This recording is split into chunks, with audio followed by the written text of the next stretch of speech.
Hello, all my diving enthusiasts and Yano sauce connoisseurs.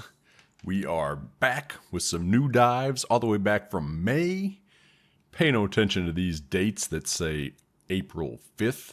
I botched the timestamp on the dive. Yeah, I had to go back and look. It was May 10th, I think, is when these dives happened. This was my annual drysuit dive. As you can tell, these temperatures got very chilly, down to 46.4 degrees Fahrenheit. That's chilly, at least for me. Yeah, this is a good example of how not to dive. I am terrible in a drysuit, as you're going to see. Maybe you will, maybe you won't. I felt terrible. Let's just get into it. There's not much to see on this dive. Usually I show a map of where we went, but I don't remember. Oh yeah, this was Mermet Springs. I go there all the time. If you've watched any Mermet Springs dives on my channel, then there's nothing new here. Let's keep moving.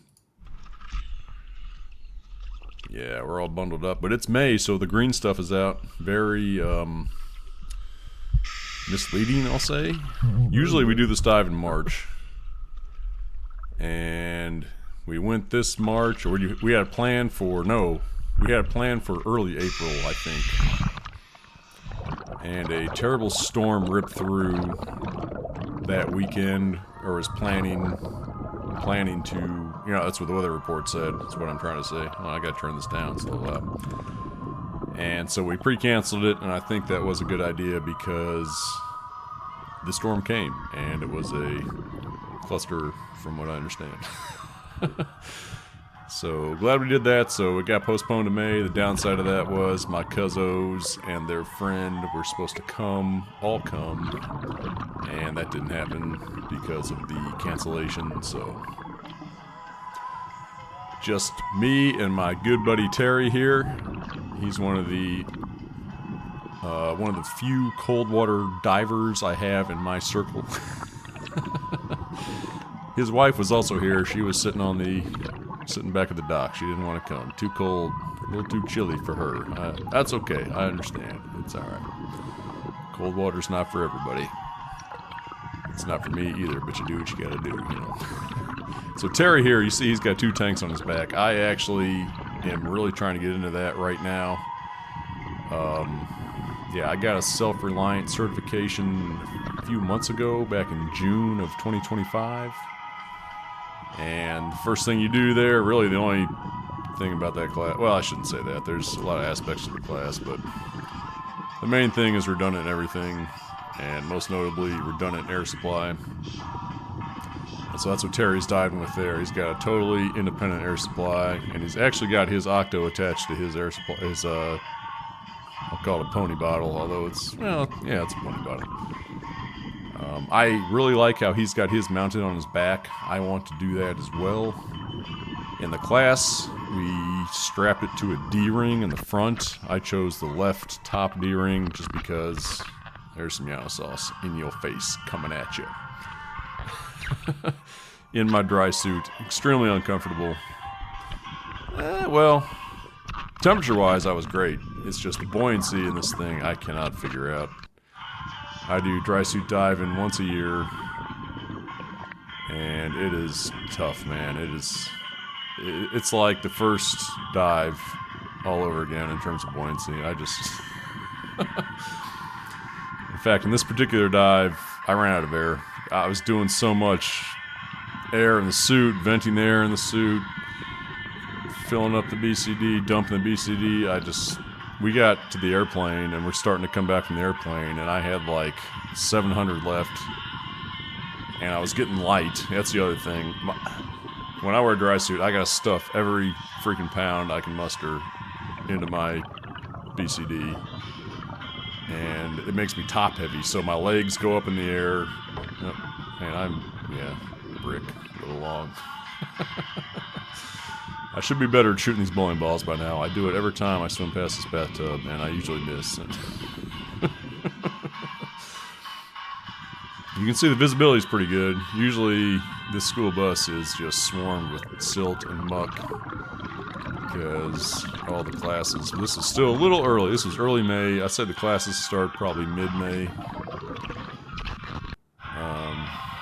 Yeah, I guess my buoyancy was doing okay here, but later on it hit the fan, man. It got bad.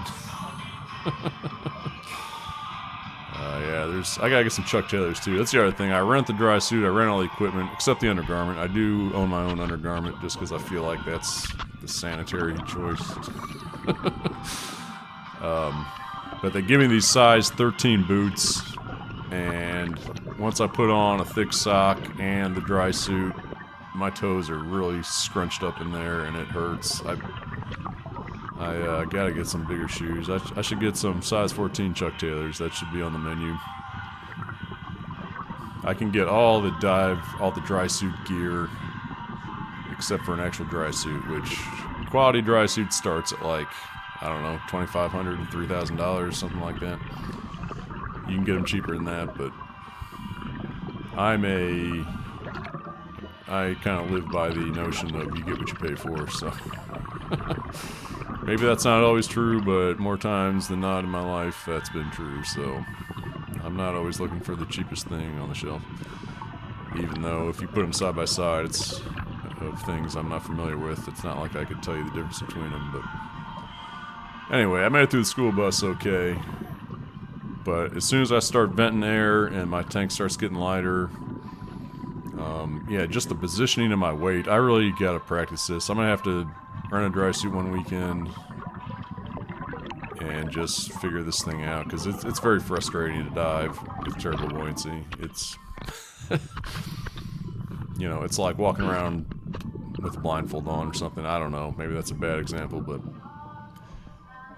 yeah, I think especially when I'm shallow here, it's like I'm struggling to stay down, but then I get down and I get pinched, and then I put more air in the suit, and then I start getting... I'm very top heavy in a dry suit. Terry and I discussed this. I might even try some ankle weights next time. Just maybe like 1 pound ankle weights, I don't know. Just to try to balance me out. Yeah, I'm so buoyant in a dry suit. I gotta pack in every weight. And this is freshwater. I can't imagine diving in saltwater. I'd have to wear a weight belt, I think. My BCD just cannot hold the appropriate amount of weight to get me down. I think I got... I'd have to look at my log. I forget how much weight I was packing here, but it was a lot. About as much as I could stuff in there. And I'm weird, like, even when I'm diving with a wetsuit, I put more weight in the trim pouches than the regular pouches. When I'm diving a 7mm wetsuit, I wear 16 pounds. Which might be a touch too much, but I live by the philosophy it's better to be overweighted than underweighted. But I put 5s in the trim pouches in the back and 3s in the main pouches, and the 5s barely fit in the trim pouches, and in the main pouches I put 3s in there. It's like there's nothing in there. There's room to spare. Yeah, I don't know if there's something weird about my body or how the mass of my body is distributed. Kind of a taller guy, I'm 6'4". I feel like my BCD is a little ill-fitting. It's like it's an XL, I think, or might even be a double. I think it's an XL. But if you go for double XL, it's like it's wider, you know. I need it longer. I feel like. So I think even the XL is like, when I strap it up in the front, I got the straps about as tight as they can go, and I still feel like everything is scrunched up, like to my chest when I get underwater. You know, I'd like one that's like skinnier and longer. I don't know if that would be a custom fit job or what, but anyway, when I put the weight in the normal quote-unquote places on my BCD, you know, the weight pockets, most weight's supposed to go there, my buoyancy gets weird. So I'm always like trying to put more weight in my trim pockets versus the regular pockets. I don't know, that's something I kind of discovered a long time ago. When I'm in a wetsuit, I feel like my buoyancy's pretty good. You know, I'm sure the professional divers would still laugh at me, but I feel like I can stay pretty horizontal, go up and down as I need to. But man, in a dry suit, I'm stuffing every pound I can possibly fit in my dry suit, and then it's just off balance. And then I get a little air in my legs. at the end of the second dive, man, I was full on airing my legs, holding on for dear life not to shoot to the surface. It was embarrassing. Terry saved my life, man. We were coming back from, well, I talked about it in the second dive. That was the second dive. I haven't said a thing about what we're looking at. You know, if you've been to Mermet or watched my Mermet videos, it's a rehash of the same thing. I don't know what that boat was. The boat. I'll check the map. I'm not even sure where we are right now. I've been here a lot. I still don't know really where everything is. I'm pretty good. I guess I'm getting pretty good. But there's still some things in Mermet. If you just like put me in a vacuum or like blindfolded me and took me there and then popped off the blindfold, I'd be like, what? Oh yeah, and then on top of everything, my regulator is freaking leaking. Look at this. That did not help my air situation either. Yeah, this was the first dive on the regulator of the year, so it sat there all winter, and you know, who knows what happened to it. If you've seen my latest videos, I recently bought a new regulator. I have not taken it on an actual dive trip yet. That's coming in a couple of weeks, I think.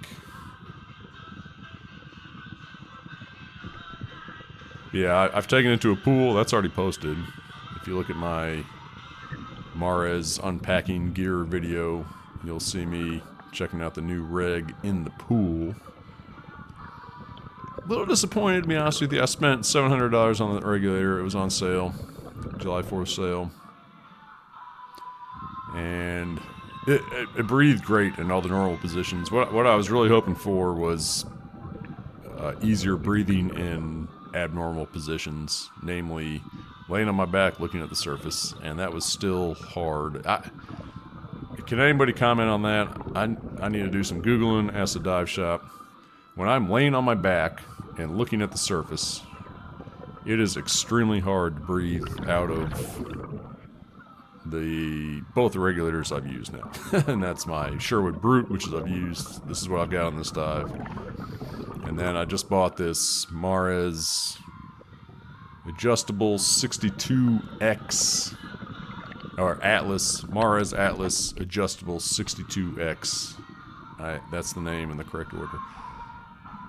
And I was really hoping like a higher quality regulator would breathe easier under those conditions in that position, and it really did not. That was kind of a bummer. I don't get it. Just nobody to roll on their back and look at the surface while they're diving. I feel like that's not that uncommon of a position. I don't know. But it's, I mean, I can breathe, but man, I really gotta try hard. I gotta suck in hard. I don't know why. Maybe because the second stage is higher up in the water than your lungs are at that point, and even that little difference in depth, I mean like 3 or 4 inches makes that much of a difference in the pressure. I don't know. But anyway, that was just in the swimming pool. I'm pumped to get that thing underwater. It really should be the last regulator I buy, unless I start doing super cold stuff. I was torn between that and the Mares regulator that's approved by the Navy for super extreme cold diving.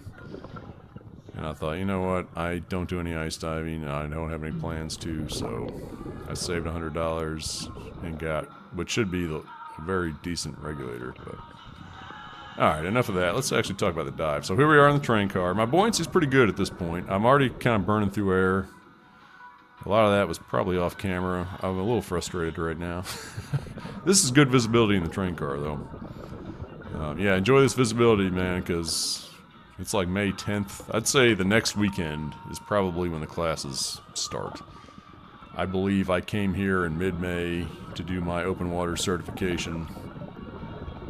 And that's when you got everybody and their mom down here kicking up. Well, not this deep. This would probably be okay. But by the school bus, it's a total disaster. You're not seeing a thing.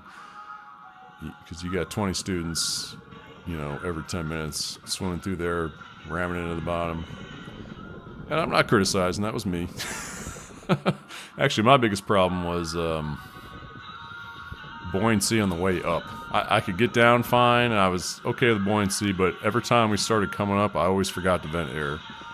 And before I knew it, I was popping to the surface like a cork. And that happened probably 4 or 5 out of my first 10 dives, I'd say, 15 dives, including my checkout dive. I'll never forget, man. I was on one of the checkout dives. It was one of the last dives for the open water certification, and it was at Mermet here. And I don't remember the path we took, but we went down, started coming up, and I did not vent any air, and I popped the surface, and I'm like, oh, and I just waited because I'm like, I didn't think at the time to try to find the bubbles and drop back down. I was too novice at that point, and that's what I do now. So I just waited. I waited for Jim, that was my instructor, to realize I was gone, and he was Johnny on the spot. He popped up at the surface, but he popped up. I was right out of his field of view, and he started rotating the wrong way. So he had to turn 270 degrees before he finally found me. I'm sure with each 20-degree turn, he started going, uh-oh, where is he? If he had just turned clockwise, you would have seen me immediately instead of counterclockwise. He turned all the way around counterclockwise, and he was not very happy with it. He's like, what are you doing up here? I'm like, sorry, Jim, just thought I'd get in some bird watching while I was doing some diving. He's like, you should look for our bubbles and dive back down. I was like, oh, didn't think about that. That makes sense.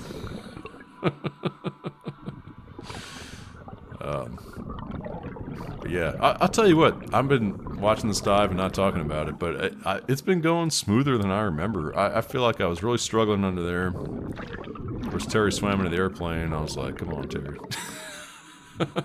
I am wreck certified. This is a good wreck to penetrate. There's no real need to drag a line through here. It's wide. I wish this thing wasn't there. I don't like this. I wish they'd take that out. Especially when I'm in a wreck or in a closed space, man. I want to be side by side with my buddy, lined up back to feet to head. You're just asking for trouble. I don't know. If you ever have a problem, how are they ever gonna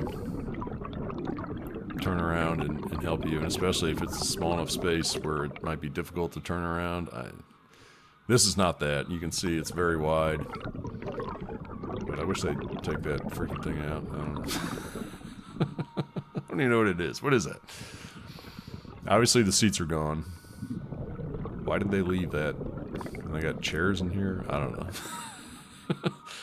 Weird. I've swam through this plane a lot. Apparently there's a cargo hold. Well, duh. Of course, every plane has a cargo hold. And you can swim through that, too. I've not done that. I don't even know how to get in there. I think if you... it's got to be on the bottom somewhere. It would be underneath where we're swimming now, obviously. This is, the main fuselage where the passengers would sit. Yeah, if you kind of look down that slit there, that might, yeah, I think the cargo hold, where they put the luggage is more of a challenging wreck penetration dive, we'll say. I've never been there. Yeah, these floorboards, if you go in that hole, you might get there. I don't know. I don't know if they intentionally opened up holes so people could swim through there, or swim there from here, because those still are pretty tight. I would not want to... Yeah, you know what? That's got to be... I bet if you go down there, that's got to be the cargo hold. But I'm not saying that that's the only entrance to it. I think you can get to it from the outside of the plane, just like we swam through the door here. But I've never done that. Maybe next time. Although I gotta say, squeezing into tight places is not a favorite pastime of mine, even on the surface. Definitely don't want to be doing that underwater. You can go on YouTube and see these cave divers, man, and it's freaking nuts. They're squeezing through these super tight places. They're taking their tanks off and shoving them in, first, and then following them in. I'm like, what are these idiots doing? Who wants to do this? I don't want to do this on the surface. Forget about underwater. Yeah, that's got to be the cargo hold down there. One day, I'll tell you what, next time I'm ever met, I might try to figure out how to get in there. But I was doing pretty good, so this whole time, swimming through the plane here, we're getting shallower and shallower, so that means the air in my suit's expanding. And that means I'm probably trying to vent some right now. See, Terry's great in a dry suit, man. I envy him. You're doing great, Terry. I love it. Yeah, I wish I was as good as you in a dry suit. I'm nowhere close. Yeah, he's just venting some air. You see that? He's just venting some air on his dry suit.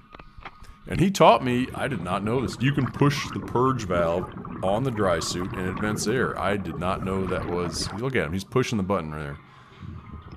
I did not know that was a thing. But yeah, it was not too much after this where I ran out of air. I think I got to 700 and we're nowhere close to the dock. Yeah, we look at the scuba car, swam back over the top of the airplane, and I like ran out of air, quote unquote, and couldn't stay down, and I popped to the surface, and poor Terry was looking for me. I could see him down there. I wanted to just like grab a rock and drop it on his head, and I'm up here, Terry. You couldn't see me. Is this the last? I think this is the last one. Let me double check that. 71. Yeah, this is it. Wow, actually, okay, this dive went pretty good according to the camera, but I can tell you from recollection it did not go that well. But thanks for watching. The next dive up is a wall dive. I don't think we saw any spoonbills. Might be kind of boring, but you should check it out because it's me. I'll see you there.